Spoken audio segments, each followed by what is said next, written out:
اسلام کی ایک عظیم سزا ہے یہ، زنا پر رکھی ہوئی سزا۔ لوگ اس کا مذاق اگرچہ اڑاتے ہوں کہ اسلام گردن کاٹنے کی اور سنسار کرنے کی اجازت دیتا ہے، حکم دیتا ہے، تمہیں اندازہ نہیں، یہ سزائیں فطرت کے عین مطابق ہیں، اس لیے کہ کینسر کے پھوڑے کو اگر نہ کاٹو گے تو جسم میں زہر پھیل جاتا ہے۔ آپ نے محسوس کیا ہوگا جب آدمی کو بخار آتا ہے تو ہر کھانا کڑوا لگتا ہے، اچھا کھانا بھی کڑوا کڑوا لگنے لگتا ہے، حالانکہ کھانا تو اچھا ہی ہوتا ہے۔ آپ روٹی کھائیں، چاول کھائیں، سالن کھائیں، لیکن منہ کا مزہ نہیں آتا۔ شدت کے بخار میں ہر چیز کے اندر کڑواہٹ کیوں آتی ہے؟ کیونکہ آپ کے اندر بیماری ہے، بخار۔ اسی طرح سے نیکیاں اگر کسی کو کڑوی لگتی ہیں تو روح بیمار ہے۔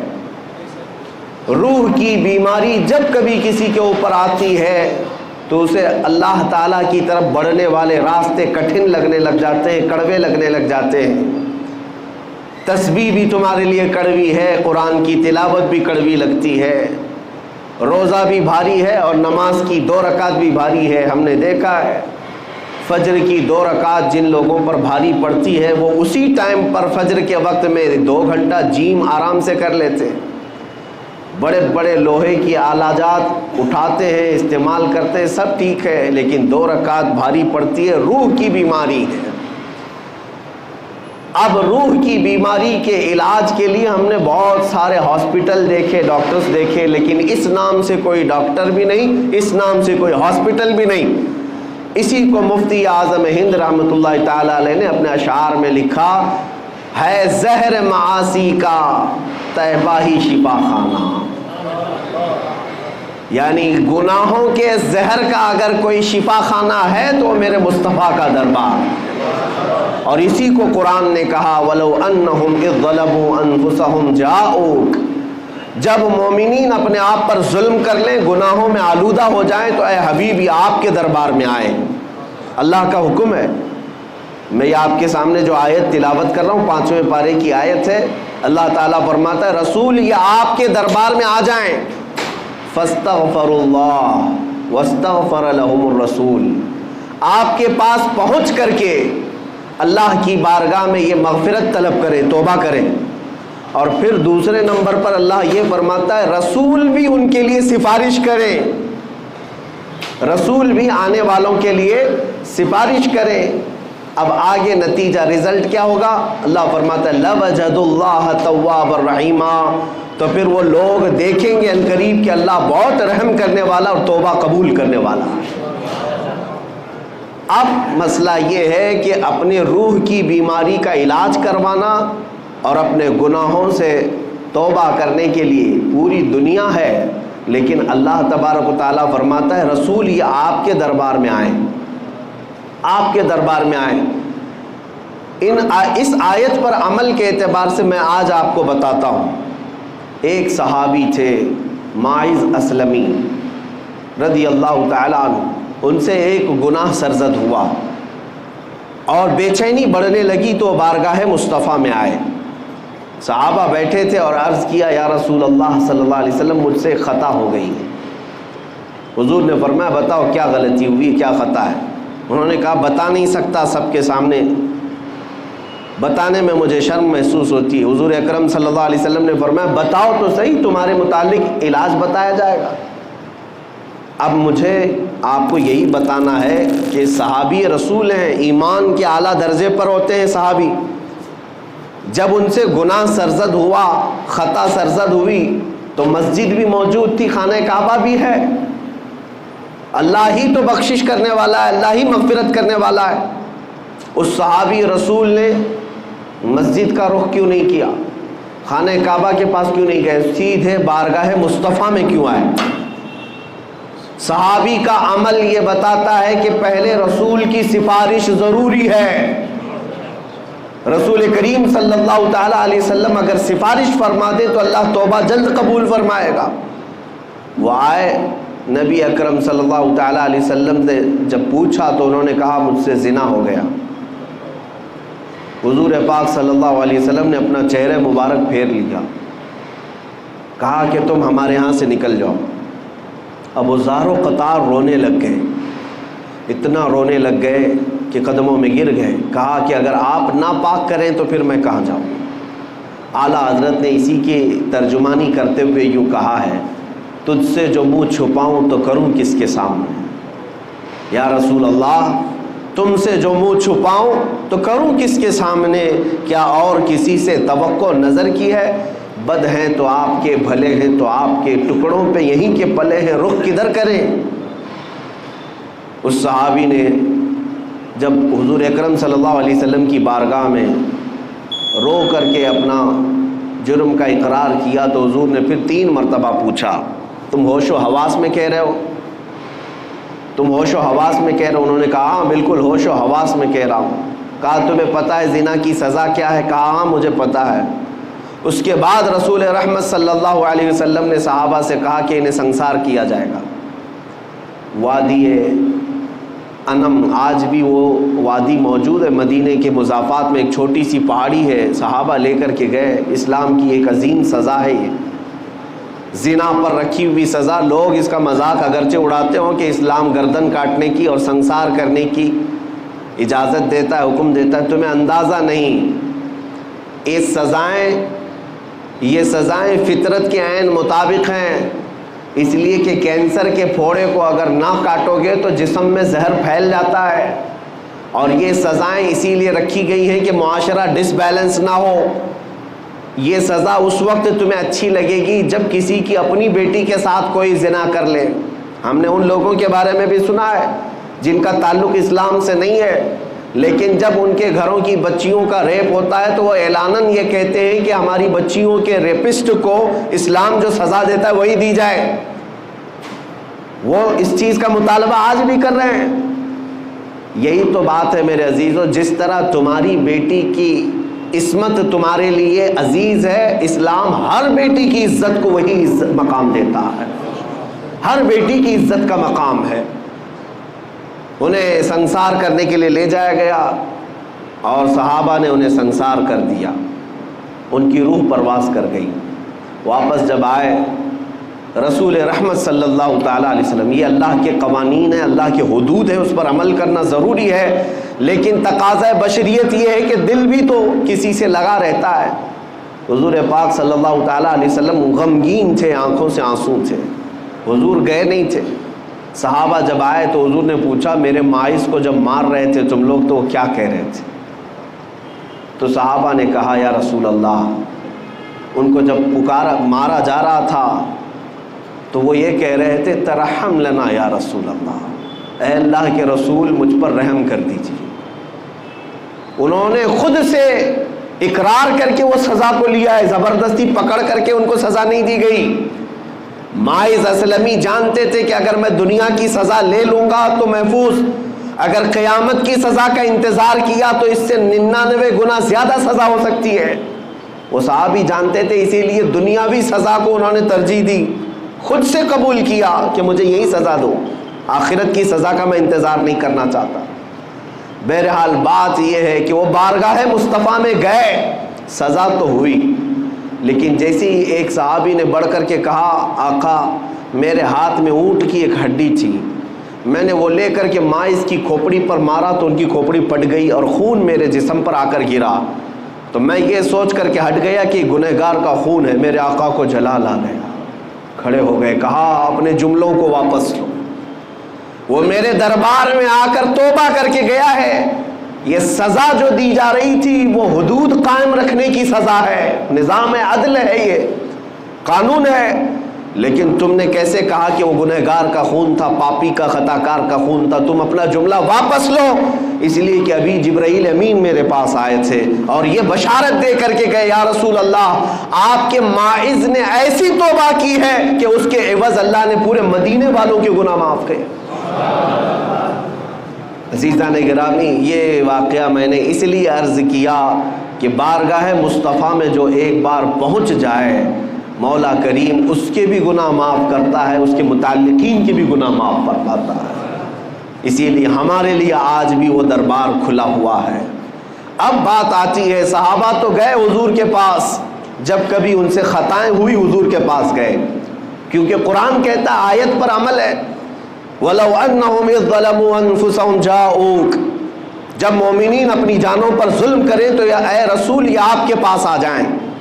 تو ٹھیک ہے، اس آیت پر صحابہ نے تو عمل کر لیا، لیکن جب میرے آقا صلی اللہ تعالیٰ علیہ وسلم وصال فرما گئے اور ہم سب سے پردہ فرما لیا، تو اب قیامت تک آنے والے اس آیت پر کیسے عمل کریں گے؟ قرآن تو صرف حضور کے زمانے کے لیے نہیں نازل ہوا، قیامت تک کے لیے ہے، اس کا ہر حکم قیامت تک کے لیے ہے. اب اس آیت پر ہم اور آپ کیسے عمل کریں گے؟ مثال کے طور پر گناہ ہم سے بھی ہوئے، آپ سے بھی ہوئے، اور قرآن کہتا ہے جب گناہ زیادہ ہو جائیں تم سے تو جاؤ رسول کے دربار میں، رسول کے دربار میں. اب مان لیا کہ مدینہ کے دربار میں ہر ایک گنہگار کو پہنچنا ضروری ہوتا، تو آج کے حالات بتا رہے ہیں کہ ہر غریب اور ہر امیر نہیں پہنچ سکتا، حالات الگ مختلف ہوتے ہیں. اور آج تو حج اور عمرے اس قدر مہنگے ہو گئے کہ ایک عام آدمی کے بس سے باہر ہوتے نظر آتے ہیں. اور گناہوں کا تو سیلاب ہمارے پاس ایسا ہے کہ ہر مہینے جائیں تو بھی کم ہے. تو بارگاہ مصطفیٰ میں جانے کا حکم تو آیا، لیکن جائیں کیسے؟ قرآن تو کہہ رہا ہے جاؤ رسول کے دربار میں، اگر وہ سفارش کر دیں تو اللہ بھی تمہاری توبہ قبول کرے گا. تو اب اس آیت کے تحت تمہیں یہ ماننا پڑے گا اللہ تعالیٰ کسی بھی بندے پر اس کی طاقت سے زیادہ کا حکم نہیں دیتا، اس کی طاقت سے زیادہ کا حکم نہیں دیتا. وہ افریقہ کی سرزمین پر رہنے والے جو 2 روٹیوں کے لیے اپنے پیٹ پر پتھر آج بھی باندھتے ہوں، وہ 2 روٹیوں کے لیے بڑی محنت اور کشمکش میں مبتلا رہتے ہوں، وہ جب گناہ کر لیں تو مدینے کیسے پہنچیں گے؟ ان کے پاس تو اسباب بھی نہیں. اور ہمارے وطن میں بھی بہت سارے غریب ہیں، کیا وہ ہر ایک مدینہ طیبہ اور عرب کا سفر کرنے کے قابل ہے؟ نہیں ہو پائے گا. اب اس آیت پر عمل کا طریقہ کیا ہوگا؟ گناہ ہم سے بھی ہوتے ہیں، آپ سے بھی ہوتے ہیں، اب حضور کے دربار میں جائیں کیسے؟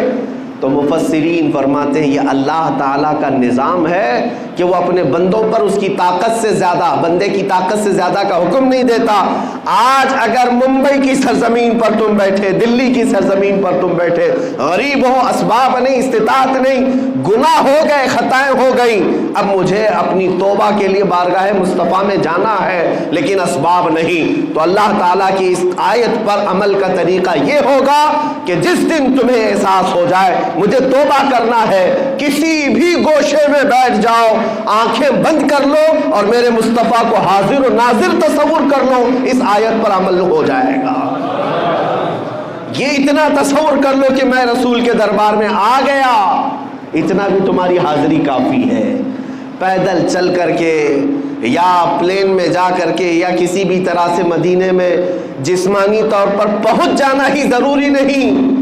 تم جس مقام سے بھی میرے مصطفیٰ کو پکارو گے تو یہ حاضری تمہاری مقرر کر لی جائے گی اور اس آیت پر تمہارا عمل مانا جائے گا.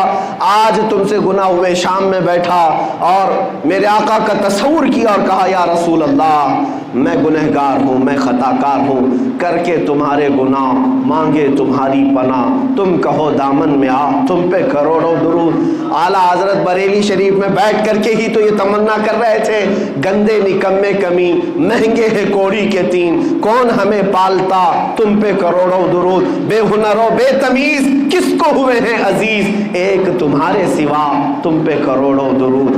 بارگاہ مصطفیٰ میں جب بندہ یہاں سے آرزو کرتا ہے، تمنا کرتا ہے، تو میرے مصطفیٰ کریم صلی اللہ تعالیٰ علیہ وسلم وہی مدینے سے اللہ کی بارگاہ میں اس بندے کی سفارش کرتے ہیں، مولا فلاں بن فلاں نے مجھے آج پکارا ہے، فلاں کا بیٹا گناہوں سے توبہ کرنے کے لیے بڑی دور سے مجھے پکارا ہے اور میں اس کی سفارش کر رہا ہوں، مولا تو اس کی توبہ قبول کر لے. عزیزان گرامی وقار، حج پر ہر ایک کا جانا ممکن تو نہیں لگتا، لیکن بارگاہ مصطفیٰ میں ہر ایک کا پہنچنا ممکن ہے. اسی طرح کی ایک بات میں آپ کو بتاؤں، سچی طلب ہے، سچی تمنا ہے تو تمہاری روحیں وہاں پر حاضری دیا کرتی ہیں، حاضری دیا کرتی ہیں. حضرت عبداللہ ابن مبارک وہ حج کے لیے نکلے تھے. حج کے لیے اس وقت جب نکلتے تھے تو پیدل ہوتے، قافلوں پر جاتے، اونٹ اور گھوڑے کے سفر ہوتے۔ حضرت عبداللہ ابن مبارک سفر کے لیے نکلے خراسان سے، اور درمیان راستے میں ان کا قافلہ چل رہا تھا، ایک جگہ پر ان کا پڑاؤ ہوا رات کو، اور صبح صبح جب بیدار ہوئے تو آپ اٹھ کر کے دیکھتے ہیں قریب میں ایک کچرا کا پورا کوڑا دان جہاں پر لوگ کچرے لا کر پھینکتے ہیں، ایک گڑھا تھا، وہاں پر ایک چھوٹی 8 سال کی بچی بیٹھی کچرے میں کچھ ڈھونڈ رہی تھی۔ ابن مبارک فرماتے میں قریب جا کر دیکھا ایک چھوٹی سی بہت خوبصورت بچی ہے، کچرا ڈھونڈ رہی ہے۔ تھوڑی دیر کے بعد اس کو ایک مری ہوئی چڑیا نظر آئی، وہ مری ہوئی چڑیا اٹھائی، اس کے پر وغیرہ نوچ کر کے وہ چبا کر کھانے لگی، اور تھوڑا سا اس میں بچا لیا اور بھاگنے لگی۔ ابن مبارک اس کو پکڑ لیتے، کہا اے بیٹی تیرا نام کیا ہے؟ اس نے مسلمان نام بتایا، اور کہا کہ کیا تجھے معلوم نہیں یہ مردہ کھا رہی ہے؟ تو یہ کچرے میں سے اٹھا کر مردہ کھا رہی ہے، مری ہوئی چڑیا۔ وہ بچی سر جھکاتی اور کہتی ہے اے بزرگ، کیا اسلام اس بات کی اجازت نہیں دیتا کہ 3 دن کی بھوک کے بعد میرے گھر میں کوئی چیز نہ ہو؟ میرا ایک معذور بھائی میرے گھر کے اندر سویا ہوا ہے، اور میں بھوک کی شدت کی وجہ سے 3 دن کے بعد اگر مری ہوئی چڑیا کھاؤں تو کیا اسلام اس کی اجازت نہیں دیتا؟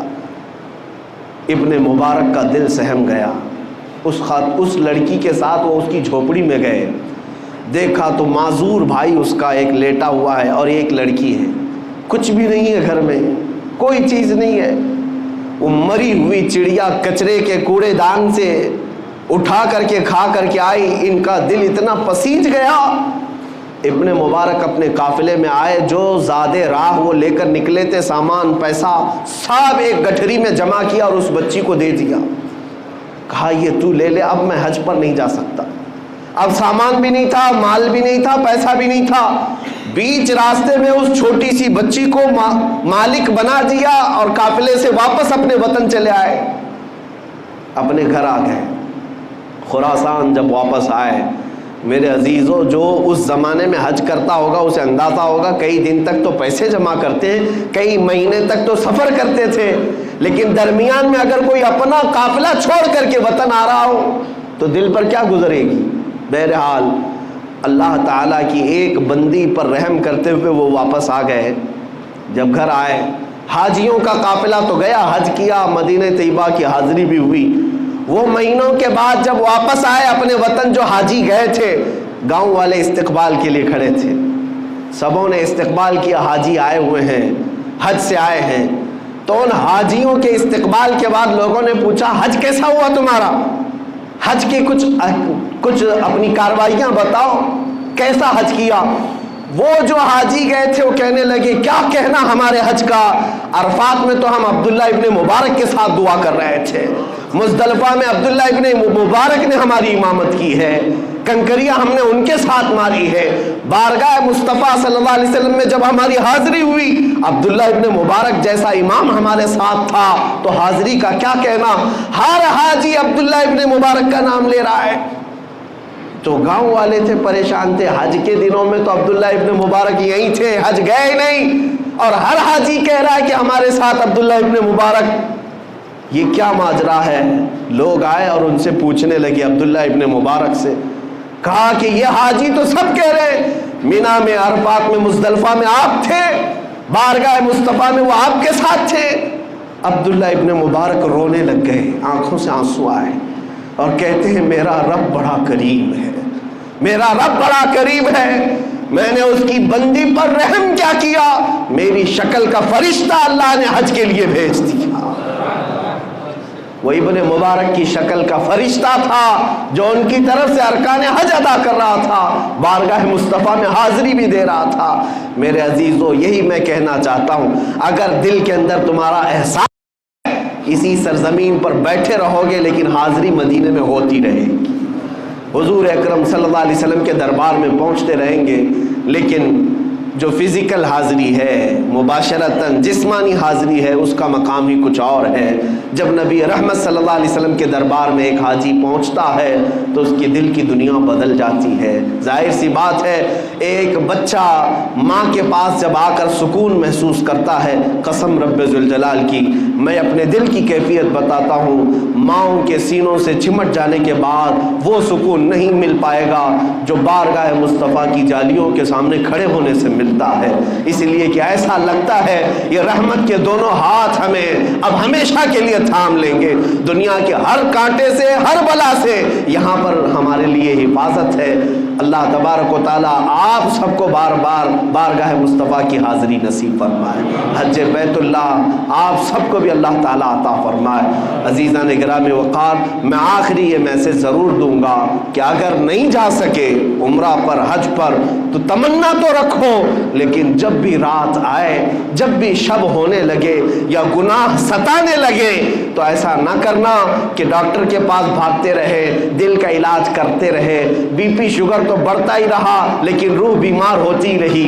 ایسا نہیں، جب گناہ زیادہ ہو جائیں تو میرے عزیزو تنہائی میں بیٹھو اور میرے مصطفیٰ کو یاد کرو، بارگاہ مصطفیٰ میں حاضری دے کر کے یوں کہو، یا رسول اللہ بد ہیں تو آپ کے، بھلے ہیں تو آپ کے، ٹکڑوں پہ یہی کہ پلے ہیں، رخ کدھر کرے۔ اور رات کے وقت تنہائی میں ہمارے بزرگوں نے ہمیں یہی درس دیا ہے کہ ایک بار یوں کہہ دینا، میں مجرم ہوں آقا مجھے ساتھ لے لو، میں مجرم ہوں آقا مجھے ساتھ لے لو، کہ رستے میں ہیں جا بجا تھانے والے، چمک تجھ سے پاتے ہیں سب پانے والے، میرا دل بھی چمکا دے چمکانے والے۔ بارگاہ مصطفیٰ میں جس دن تمہاری یہ آواز لگ جائے گی انشاءاللہ، وہ مدینے والے اتنے غیرت مند ہیں، اتنے غیرت مند ہیں کہ امام شرف الدین بوسیری کو جب لقوہ ہو گیا تھا، فالج ہو گیا تھا، انہوں نے رات کو سونے سے پہلے غم میں یہ اشعار لکھے تھے، مولا صلی وسلم دائما ابدا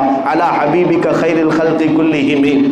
یہ قصیدہ بردہ کے اشعار لکھ کر کے وہ سوئے تھے، امن تذکری جیران بدی سلمی مزجت دمعا جرا من مقلت بدمی، لیکن مقدر جاگا، خواب میں میرے آقا تشریف لائے اور خواب میں ہی امام بوسیری کے جسم پر ہاتھ پھیرا اور اپنی ایک چادر عطا کی۔ شرف الدین بوسیری کہتے ہیں صبح جب میں اٹھا تو دیکھا نہ مجھے لقوہ ہے، نہ فالج ہے، نہ پیرالائز ہے، میں صحیح سلامت ہوں، اور خواب میں میرے آقا نے جو چادر دی تھی وہ میری گود میں ابھی بھی پڑی ہوئی تھی۔